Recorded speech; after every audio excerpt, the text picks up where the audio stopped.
हरि ओम विघ्न विनायकाय नमः वाग्देवे नमः नमस्कारां प्रार्थयामि करिष्ये। आत्मीय హైందవ సనాతన ధర్మ రక్షకులు మరియు ఆత్మీయ స్నేహ బంధువులకు నా యొక్క హృత్పూర్వక ప్రణామములు. మనం ఏమైతున్నాము, మనం ఏం చేస్తున్నాము అనేదాన్ని ఒక విశ్లేషణగా అవలోకన చేసుకుంటాం. మన ధర్మాన్ని రక్షించుకొని ఇతర ధర్మాలకి వలసపోయే వాళ్ళని నిలిపి మన హైందవ ధర్మాన్ని చాటి ప్రపంచానికి చెప్పేదే సనాతన హైందవ ధర్మం యొక్క లక్షణం. మన హైందవ ధర్మ రక్షణ, మన హైందవ ధర్మం మనం కాపాడుకొని పోవాలి. మనము చాలా సంతోషపడ్డాము.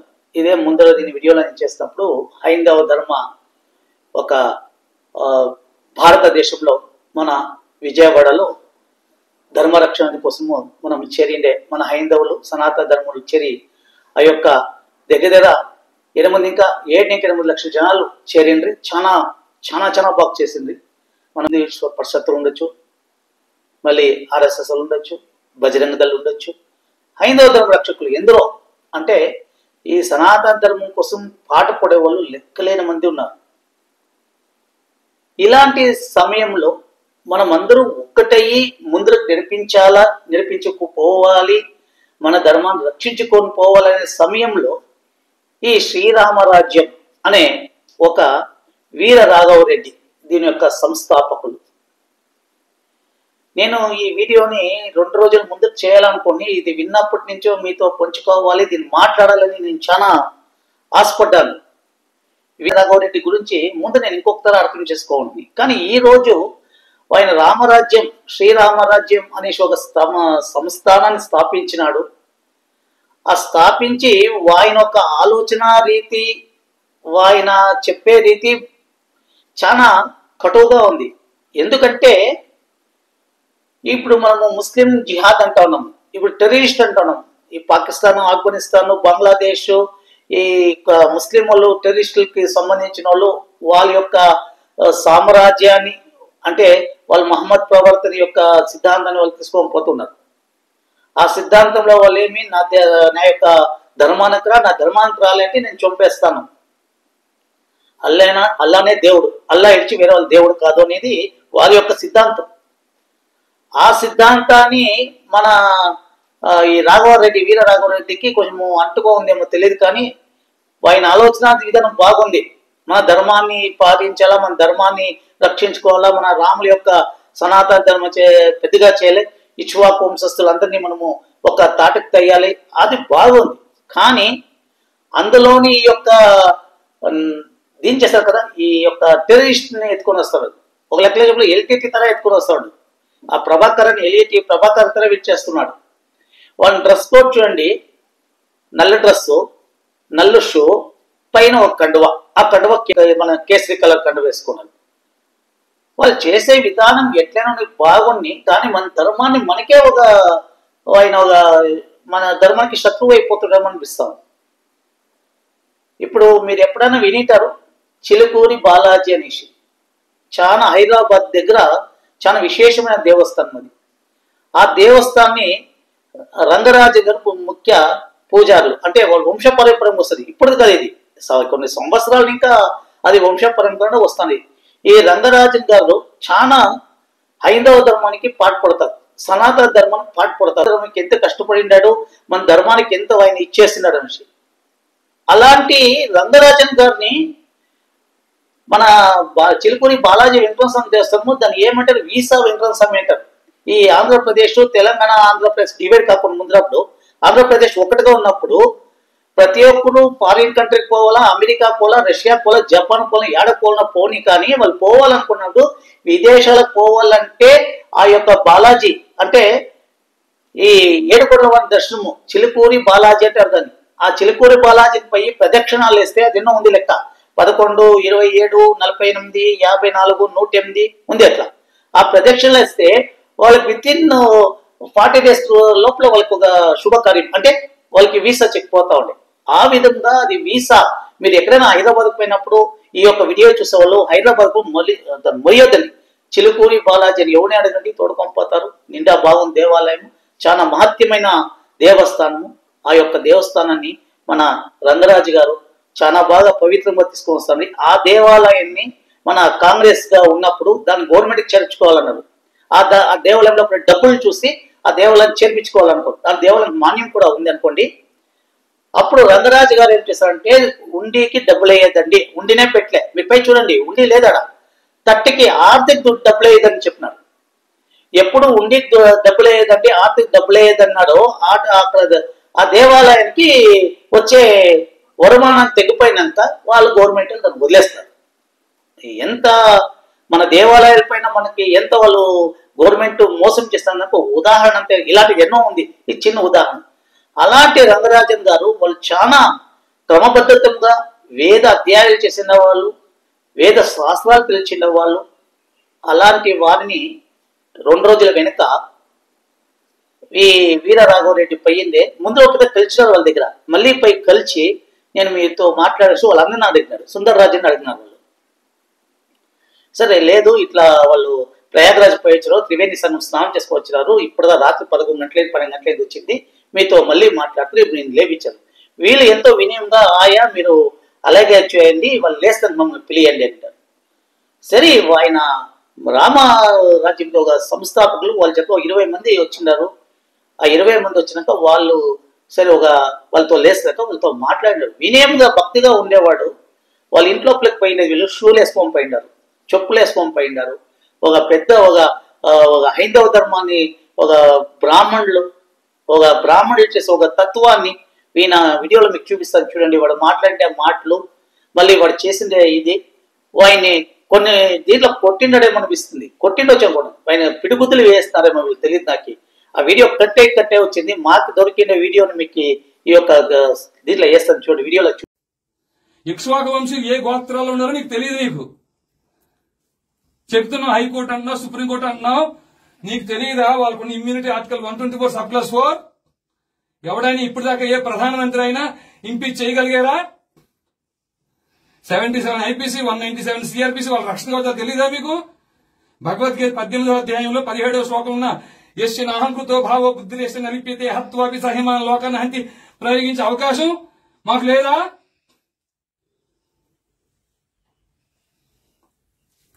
ఏమీ తెలియదండి అయ్యా. పండితులు వ్యాసం వేసుకుని తెలియని నటవిట శూద్రుల వనితలు స్వవచమౌటకుపదిశించి సంతసిల్లి స్వరలయం బులెరుంగకని శిలత్ములై సుభక్తులకు సమానమని దుడుకుగల నన్నే దొరకుడుకు బ్రోచురా. స్వరం తెలియదు, స్వరం తెలుసా? లయ తెలుసా? ఇక్ష్వాకు వంశీయులు ఏ గోత్రాలు ఉన్నారో తెలియదు. క్షాత్రం కలిగిన వారు మీ పరిధిలో ఎంతమంది ఉన్నారో తెలియదు. వైశ్య పరంపర 44వ శ్లోకంలో చెప్పిన వైశ్యులు కృషి పరక్ష వాణిజ్యం మీ ఆలయ పరిధిలో ఎంతమంది ఉన్నారో తెలియదు. అన్ని మత ప్రార్థనా మందిరాల్లో బోధిస్తున్నారు ఈ దేశాన్ని ఎలా దోచుకోవాలని. తెలిసినల్లా ఒకటే, బలుపు అంతా ఒకటే, బలుపు అహంకారం ఒకటే. మీ స్వామి ఎప్పుడు దదుర్బాణాలు పట్టుకొచ్చి మీ మాటలు వినడం ఉన్నావా నువ్వు? ఈ అర్చక పురోహితులు మీ పని ఇది. మీ ఆలయ పరిధిలో క్షాత్రం కలిగిన వారు ఏ గోత్రాల్లో ఉన్నా, వైశ్య పరంపర వారు ఏ గోత్రాల్లో ఉన్నా ధర్మస్థాపన కోసం కలిలో రామరాజ్యం ఏర్పాటు అయింది. భగవద్గీత 4వ అధ్యాయం 7-8 శ్లోకాల ప్రకారంగా. అయ్యా వీళ్ళు అనుకుంటున్నారు ఏమిటి? ఆయన నా వల్ల అయితలేదు నాన్న, నేను ఎగ్జామ్ లో ఫెయిల్ అయినాను, పనికిరాను అన్నావు కదా, పనికిరాను చెప్పింది వింటూ నేర్చుకో. ఇలా చూడు, అవకాశం ఇస్తున్నా, ఉగాది వరకు సమయం ఇస్తున్నా నీకు. రామరాజ్ ఉన్నంత పక్కన పెట్టు, రామరాజ్య స్థాపన కోసం పనిచేయి. ఆ తర్వాత లేదా ఎవరో కాపాడతారు, ఎవరో చేస్తారు, రిట్ పిటిషన్లు ఎస్ఎల్పీలు వేస్ట్, క్యూరేటివ్స్ దాకా ఉన్నాయి, వాళ్లే దొంగలు. ఏ న్యాయమూర్తులైతే అన్బ్రిడిల్డ్ పవర్స్ తో ఆర్టికల్ 124(4) అని ఇమ్యూనిటీతో 77 ఐపీసీతో జడ్జెస్ ప్రొటెక్షన్ యాక్ట్ తో ఇట్లాంటి రక్షణ కవచాలు పెట్టుకు విర్రవీగుతున్నారా? రక్షణ కవచాలు బ్రేక్ చేయడం కోసం వచ్చేవాడి అయ్యా మేము కూడా. అయ్యా వింటున్నారా?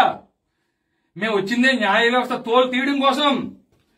వాళ్ళ దగ్గరికి వెళ్ళి భిక్ష పడుకుంటావు, నువ్వు వెళ్ళి వాళ్ళ దగ్గరికి వెళ్ళి రిపిటిషన్లు వేసి వాళ్ళు కొట్టేస్తే ఇంపీచ్మెంట్ చేసే అవకాశం నీకు ఆర్టికల్ 124 ఇచ్చిందా? ఇచ్చిందా మీకు? కలిని బంధించడం కోసం వచ్చామని ఆయన మేము వచ్చింది.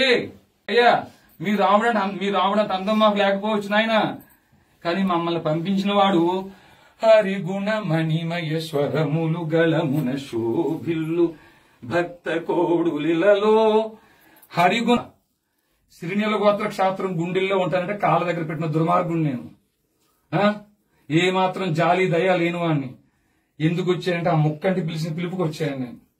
వీళ్ళలో ఒక్కరు కూడా వారి అన్నం కోసం కుటుంబం కోసం రాలే, ధర్మం కోసం ప్రాణం ఇవ్వడం కోసం వచ్చారు. ఆ తల్లి ఇంట్లో చెప్పి వస్తా నేను తిరిగి రాకపోతే మీరు నా కోసం బెంగ పెట్టుకోవద్దు అని చెప్పి వచ్చారు.